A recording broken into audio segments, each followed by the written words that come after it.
Hello friend, स्वागत है आपका हमारे यूट्यूब चैनल में। तो अभी हम करने वाले हैं एसएसटी के क्वेश्चन, जो कि 16 अक्टूबर को अपना एग्जाम हुआ है। उसमें जो एसएसटी के क्वेश्चन आए हैं उन सभी क्वेश्चनों को अपन सॉल्व करेंगे। इससे पहले हमने साइकोलॉजी, संस्कृत और हिंदी के वीडियो डाल दी है। अगर आपने नहीं देखे तो उनको जाके देख सकते हैं। स्टार्ट करते हैं क्वेश्चन नंबर 91 से। देखिए, पहला क्वेश्चन है अपना चंद्रगुप्त द्वितीय। चंद्रगुप्त द्वितीय के बारे में यह कथन किसने कहा? उसको उसकी प्रजा सुखी है, राजा रथ उत्सारक दंड देता है और न ही प्राणदंड। तो ये बात कही थी फायाग ने चंद्रगुप्त द्वितीय के बारे में।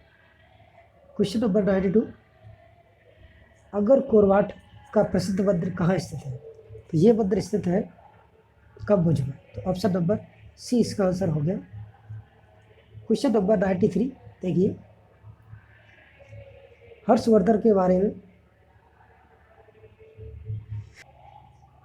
देखिए, हर्षवर्धन के बारे में निम्नलिखित कथनों पर विचार कीजिए। पहला कथन है, हर्ष प्रत्येक 5 वर्ष के अंतराल में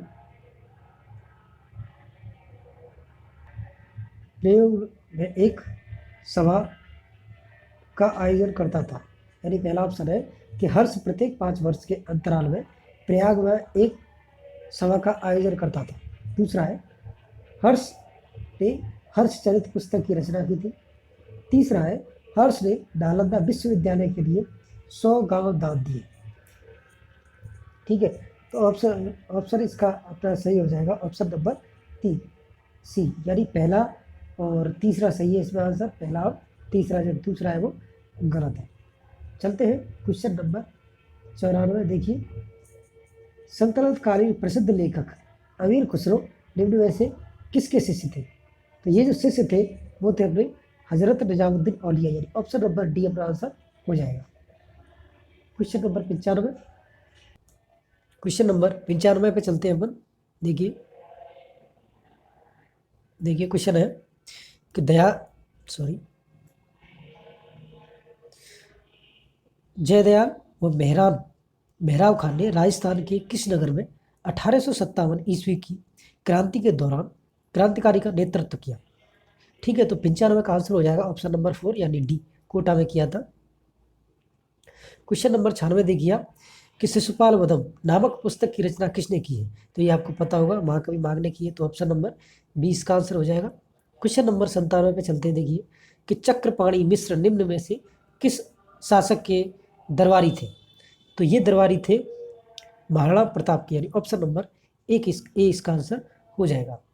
क्वेश्चन नंबर 98 पे चलते हैं कि राजस्थानी चित्रकला शैली का स्वर्णिम काल कौन सी सदी को माना जाता है? तो ये माना जाता है स्वर्णिम काल अपना ऑप्शन नंबर सी यानी 17वीं सदी को। क्वेश्चन नंबर 99 चलते हैं। देखिए ये कह रहा है कि नथमल की हवेली कहाँ स्थित है? देखिए नथमल की हवेली, तो नथमल की हवेली स्थित है ऑप्शन नंबर ए यानी जैसलमेर में स्थित है नथमल की हवेली। चलते हैं क्वेश्चन नंबर 100 पे। साधु, शिकारी, सेठ, सेठानी, दूल्हा दुल्हन आदि किस नृत्य के प्रमुख स्वांग हैं? ठीक है, तो ये है चंग नृत्य। चंग नृत्य होता है उसके ये प्रमुख स्वांग है। क्वेश्चन नंबर 1 से 1 पे चलते हैं कि निम्नलिखित में से कौन सा परिमाणात्मक परीक्षाओं का प्रकार है? ठीक है, तो परिमाणात्मक परीक्षाओं का प्रकार है वो ऑप्शन नंबर सी यानी मौखिक परीक्षा, लिखित परीक्षा और प्रायोगिक परीक्षा। हालांकि इसमें डाउट है बट फिर भी मेरे अनुसार इसका आंसर सी होना चाहिए। चलते हैं क्वेश्चन नंबर 1 से 2 पे कि इतिहास अध्ययन कक्ष में भिन्न भिन्न राजाओं के काल का अंतर समझ आने का बेस्ट उदाहरण क्या हो सकता है? इसमें ये क्वेश्चन का तरीका है। तो ये है अपना ऑप्शन नंबर डी, समय रेखा ग्राफ। क्वेश्चन नंबर 1 से 3 देखिए। क्वेश्चन नंबर 1 से 3 अपना कि निःशुल्क एवं अनिवार्य बाल शिक्षा के अधिकार को संविधान के किस भाग में सम्मिलित किया गया है? तो ये किया गया है ऑप्शन नंबर 3 यानी तीसरे भाग में। ठीक है, चलते हैं क्वेश्चन नंबर 1 से 4। 1 से 4 क्या कह रहा है कि भारत में संविधान दिवस कब मनाया जाता है? तो ये मनाया जाता है संविधान दिवस 26 नवंबर को, यानी ऑप्शन नंबर ए इसका आंसर हो जाएगा। नेक्स्ट क्वेश्चन है देखिए 105, निम्न में से कौन सा एक सही सुमेलित है? देखिए सही की बात की जा रही है। ठीक है, तो सही सुमेलित है वो है इसमें अपना ऑप्शन नंबर सी यानी शोषण के विरुद्ध अधिकार 23 और 24। चलते हैं क्वेश्चन नंबर 1 से 6 की तरफ। यह है किस संविधान संशोधन द्वारा केंद्र में मंत्रियों की कुल संख्या लोकसभा की कुल सदस्यों की अधिक नहीं हो सकती। तो ये बात कही गई है, वो कही गई है अपनी 91वें संविधान संशोधन द्वारा। ठीक है, चलते हैं 107 की तरफ। 73वें संविधान संशोधन द्वारा संविधान में कौन सी अनुसूची जोड़ी गई है? देखिए कौन सी अनुसूची जोड़ी गई है, तो ये जोड़ी गई है अपनी 11वीं अनुसूची। चलते हैं 108 नंबर पे। देखिए संभाग व जिलों का सही युग्म है, तो संभाग जिलों की अगर बात करें अपन तो ये सभी गलत है। ठीक है, सही है वो ऑप्शन नंबर पहला ही है, अजमेर। नेक्स्ट चलते हैं क्वेश्चन नंबर अपना 109। देखिए उच्चतम न्यायालय को निम्न में से कौन सा प्रावधान संविधान का व्याख्याकार बताता है? ठीक है, तो ये बताता है अपना न्यायिक पुनरावलोकन, यानी ऑप्शन नंबर सी इसका आंसर हो जाएगा। चलते हैं 110 की तरफ। निम्न में से शिक्षण के अवबोध उद्देश्य का सही उदाहरण है। देखिए अवबोध की बात की जा रही है, अवबोध उद्देश्य के सही उदाहरण है, तो यह अपना व्याख्या करना, यानी ऑप्शन नंबर 1 इसका आंसर हो जाएगा। क्वेश्चन नंबर 1 से 11 देखिए कि जल दिवस कब मनाया जाता है? जल दिवस मनाया जाता है 22 मार्च को। ये जब साइंस का पेपर हुआ था, इससे पहले में जो रीट में साइंस का पेपर हुआ था उसमें भी यही क्वेश्चन आया था। देखिए क्वेश्चन नंबर 1 से 12। कोहरा, वर्षा, तूफान आदि मौसम घटनाएं वायुमंडल की किस परत में घटित होती है? तो ये होती है सभी क्षोभमंडल में। ठीक है, चलते हैं क्वेश्चन नंबर 1 से 13 की तरफ कि पर्वतीय वर्षा में पर्वत के किस भाग को वृष्टि छाया प्रदेश कहते हैं? ठीक है, वृष्टि छाया प्रदेश कहते हैं, तो वो कहते हैं पवन विमुखी भाग को, यानी ऑप्शन नंबर 1 इसका आंसर हो जाएगा। क्वेश्चन नंबर 114 देखते हैं। उत्खात भूमि संबंधित है, जो उत्खात भूमि है वह संबंधित है, तो ये संबंधित है पूर्वी मैदानों से। ठीक है, चलते हैं आगे। क्वेश्चन नंबर 1 से 15 की तरफ चलेंगे अपन कि बंगाल की खाड़ी अपवाह क्षेत्र में संबंधित नदियां हैं। बंगाल की खाड़ी में, ठीक है, तो इससे जो संबंधित नदियां हैं वो है option number C Banas, Berach और पार्वती, यानी ऑप्शन नंबर सी अपना आंसर हो जाएगा। चलते हैं क्वेश्चन नंबर 1 से 16 की तरफ कि भूगोल में सहायक प्रविधियों जैसे ग्लोब, मानचित्र, भौगोलिक उपकरणों का मुख्य उपयोग है। तो मुख्य उपयोग की अगर बात करें तो इसमें सभी है, ऑप्शन नंबर डी इसका आंसर हो जाएगा। क्वेश्चन नंबर 117 की तरफ चलेंगे कि बीमा के पक्षकार होते हैं, बीमा के पक्षकार होते हैं, तो बीमा के पक्षकार होते हैं 2 होते हैं,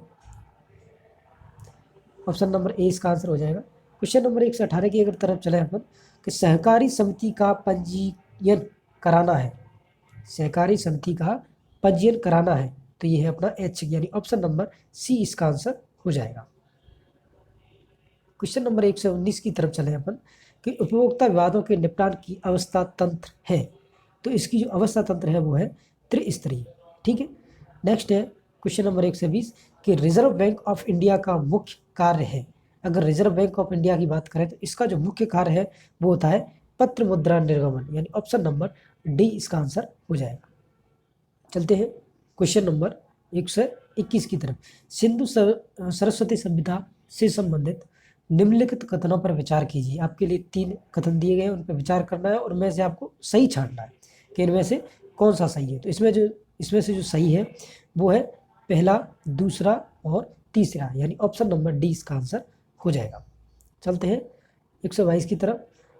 वेदों के बारे में निम्नलिखित कथनों पर विचार कीजिए। ये 3 कथन है, आपको विचार करना है, उसमें से आपको सही बताना है। तो इसमें जो सही है वो है ऑप्शन नंबर बी, यानी पहला, दूसरा और चौथा।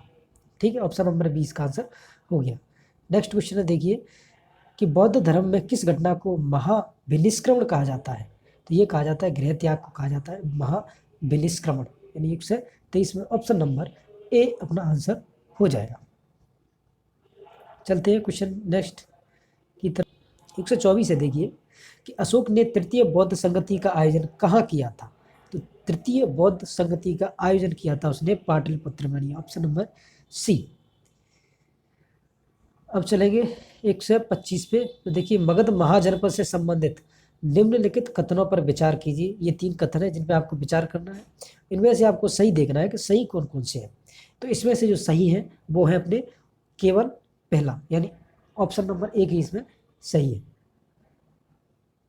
126 की बात करें अपन कि अमेरिका के शिकागो में सर्वधर्म सम्मेलन किस वर्ष आयोजन हुआ था, तो ये हुआ था अपना 1893, यानी ऑप्शन नंबर 20 का आंसर हो जाएगा। अगला क्वेश्चन है, देखिए, निम्न में से भारतीय राष्ट्रीय आंदोलन की कौन सी घटना सबसे पहले घटित हुई। देखिए, ये आपको डेट वाइज याद रखनी है। तो सबसे पहले इसमें घटित हुई थी, वो होती जलियांवाला हत्याकांड। ठीक है, चलते हैं नेक्स्ट क्वेश्चन नंबर 128 अपना कि राजस्थान के पुरातात्विक स्थल व नगरों का कौन सा युग सुमेलित है, यानी सही है। तो इसमें अगर आप अपन बात करें तो सुमेलित है वो ऑप्शन नंबर डी, यानी चंद्रावती सिरोही। क्वेश्चन नंबर 129 की बात करें कि राजस्थान के एकीकरण के दौरान मत्स्य संघ की राजधानी कौन सी थी, तो इस टाइम जो राजधानी थी वो थी अपनी ऑप्शन नंबर ए, यानी अलवर।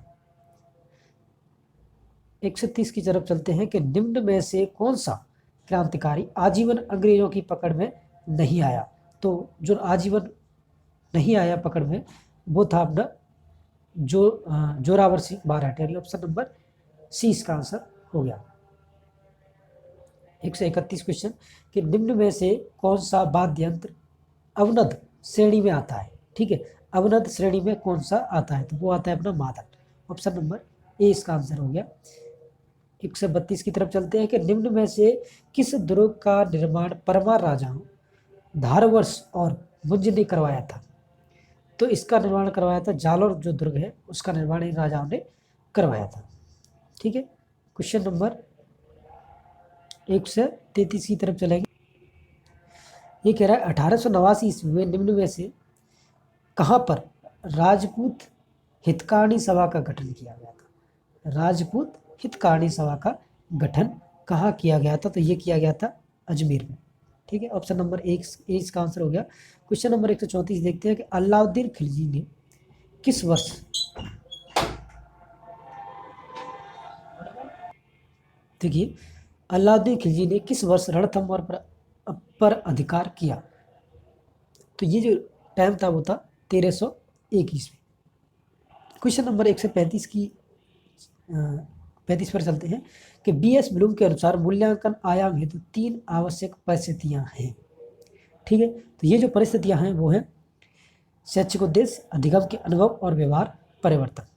ठीक है, चलते हैं क्वेश्चन नंबर 136 की तरफ कि निम्न में से कौन से राज्यों में समूह में द्विसदनात्मक विधानमंडल है। देखिए, द्विसदनात्मक की बात हो रही है, तो द्विसदनात्मक है वो है ऑप्शन नंबर डी, यानी आंध्र प्रदेश और कर्नाटक में। क्वेश्चन नंबर 137 कि बाल श्रम में को गैर कानूनी घोषित करना एवं प्रारंभिक शिक्षा को अनिवार्य एवं निःशुल्क घोषित करना किस प्रकार के न्याय के अंतर्गत आता है, तो ये जो आता है वो आता है अपना सामाजिक न्याय के अंतर्गत। ठीक है, क्वेश्चन नंबर 139 की बात करें तो देखिए, राज्यसभा के बारे में निम्न कथन पर विचार कीजिए। ये कुछ कथन है राज्यसभा के बारे में जिनमें आपको विचार करना है और लास्ट में आपको देखना है कौन सा सही है। तो इसमें जो सही है वो ऑप्शन नंबर डी, यानी पहला, दूसरा और तीसरा। ठीक है, क्वेश्चन नंबर 140 भारत के राष्ट्रपति से संबंधित निम्न में से कौन सा एक युग सही सुमेलित है। देखिए, सही सुमेलित कौन सा है वो आपको देखना है। तो इसमें सही सुमेलित है वो ऑप्शन नंबर बी, यानी 123 है वो अध्यादेश जारी करने की शक्ति। चलते हैं क्वेश्चन नंबर 141 पे। देखिए, सामाजिक विज्ञान में मानचित्र संबंधी प्रश्न किस शिक्षण उद्देश्य से संबंधित होते हैं, तो ये जो होते हैं वो होते हैं ऑप्शन नंबर सी, यानी ज्ञानोपयोग से संबंधित होते हैं। ठीक है, अगला क्वेश्चन है, देखिए 142 शुक्र ग्रह का परिक्रमण समय है। जो शुक्र ग्रह है उसका परिक्रमण समय है 225 दिन। चलते हैं नेक्स्ट क्वेश्चन जो कि अपना है 143 नंबर। परिवहन, उद्योग, जनसंख्या, खनिज आदि के वितरण को दर्शाने वाले मानचित्र कहलाते हैं। इस प्रकार के मानचित्र को कहते हैं पर विषयक मानचित्र, यानी ऑप्शन नंबर सी अपना आंसर हो गया। क्वेश्चन नंबर 144 कि सिरोही पॉइंट कौन से महाद्वीप में स्थित है, तो जो सिरोही पॉइंट है वो अपना अंटार्कटिक अंटार्कटिक महाद्वीप में स्थित है। चलते हैं क्वेश्चन नंबर 145 की तरफ। कौन से वन टैगा वन के नाम से जाने जाते हैं? तो जो कोणधारी वन होते हैं उनको टैगा वन कहा जाता है। 140 की तरफ देखते हैं कि कौन सी मृदा उच्च तापमान और भारी वर्षा वाले क्षेत्र में विकसित होती है। ठीक है, तो ये जो मृदा होती है वो होती है लेटेराइट मृदा, यानी ऑप्शन नंबर बी अपना आंसर हो गया। नेक्स्ट क्वेश्चन है, देखिए कि राउरकेला इस्पात कारखाने की स्थापना किस देश के सहयोग से की गई? तो ये जो की गई है वो की गई है जर्मनी के सहयोग से। नेक्स्ट क्वेश्चन है कि उत्तर दक्षिण गलियारा जोड़ता है। तो उत्तर दक्षिण गलियारा जोड़ता है श्रीनगर को कन्याकुमारी से, यानी ऑप्शन नंबर डी। 149 को देखते हैं कि चीन के पूर्व तट पर आने वाले प्रचंड चक्रवात कहलाते हैं। तो ये जो चक्रवात होते हैं उनको टाइफून कहा जाता है। आज का अपना लास्ट क्वेश्चन, स्थान उसके विविध लक्षणों, वितरणों तथा स्थानिक संबंधों का अध्ययन आप किस विषय के रूप में करते हैं? तो इस प्रकार के अध्ययन को अपन करते हैं भूगोल के रूप में। यहाँ पे अपने 60 क्वेश्चन हैं जो कि SST के थे, पूरे हुए। मेरे ख्याल से ये आपके आंसर की बेस्ट थी। फिर भी 1-2 क्वेश्चन अगर ऊपर नीचे हो गए तो आप कमेंट करना, और कमेंट करके बताना कि ये जो पेपर है वो पहले के पेपर से आसान है या कठिन है, और इसमें आपके कितने आ रहे हैं। तो मिलते हैं अगले वीडियो में, तब तक के लिए जय हिंद, जय भारत।